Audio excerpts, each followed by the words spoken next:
Ladies and gentlemen, boys and girls, I am Blazing X, and welcome back to the third episode of Cosmichatter, where I give my thoughts and opinions, my personal thoughts and opinions, on Cosmichatter related topics. Note, these are just my thoughts and opinions. Don't take it as, oh, Blazing said it, so thus it must be law. Don't do that. Don't do it. Please don't. Because guess what? You need to find these things out for yourself. You gotta make your own opinions by doing research, by looking at things. This is just my opinion and nothing more. However, without further ado, let us begin.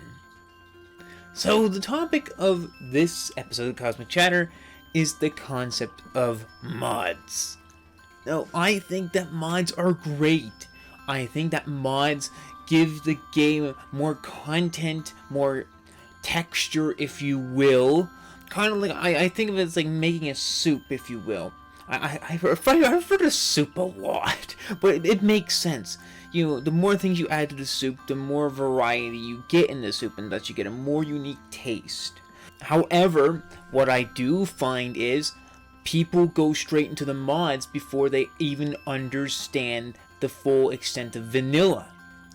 Like, you don't go, like, I find it very interesting that people will go into Cosmichatter, and before even discovering all the aspects of the normal game, they go and they take the mods and just go full ham, and the thing is, they're gonna get mentally beaten, if you will, because if you don't go for the norm, like, if you don't go and play the vanilla first and understand all the mechanics of the basic game, what's going to happen to you when you get to the advanced? You're going to get mentally beaten.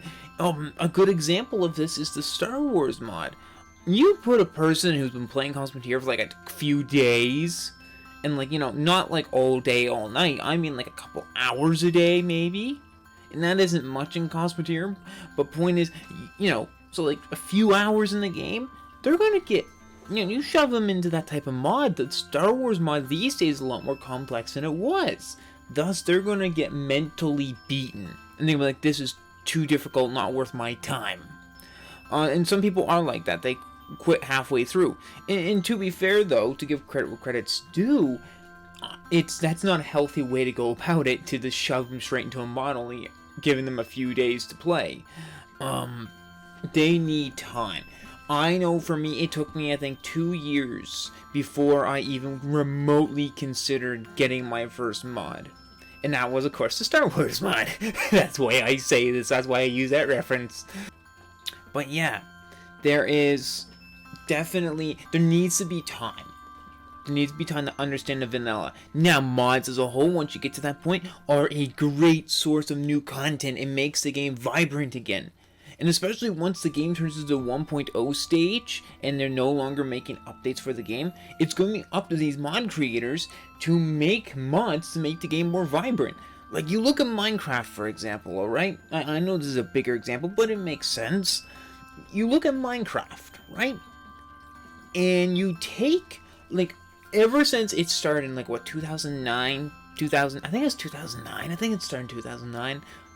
But the point is, you know, by the time, especially I find in the time period of 2014 through 2016, there was a lot of mods. Really nice mods. The mod community, and no, Minecraft technically isn't 1.0 yet. It technically isn't, because they're still making updates to the game. But point is, they're still making mods, and it's such a like, especially in 2014, Aura Spawn was a big deal. I remember watching some of the bigger YouTubers of the time period, and Aura Spawn was massive. I remember seeing a custom airplanes mod on an episode of Battleground, I think it was called at the time. And no, aerodynamics, that's what we'll call it. It just made Minecraft so much more vibrant. If I were to go into Minecraft even to this day, I would be looking for that mod, because it makes the game so much more vibrant, and that's what mods do to Cosmichatter. They are so essential to making a game so much more vibrant. You know, play a game for a couple years and go, oh, I'm losing touch with it a little bit, it's, you know, getting a little boring. Boom! Shove a mod in there once you're experienced, and it is going to rock. It's going to be so nice. Because now you have this new set of content in front of you, and you're going, hey, it's not as boring as it was before. Now I know, to be fair, I play, for the most part, when it comes to multiplayer, I play with normal vanilla, but that's because mods are very touchy in vanilla, and I like I'm not touching vanilla, touchy in multiplayer. I don't know why they are, but they are. Like anytime I've tried to play with someone who has a mod, and like I have that same mod, it goes straight to crap. So you know, I bet you there's some people who have successfully done that, but I haven't yet. So you know, but yeah.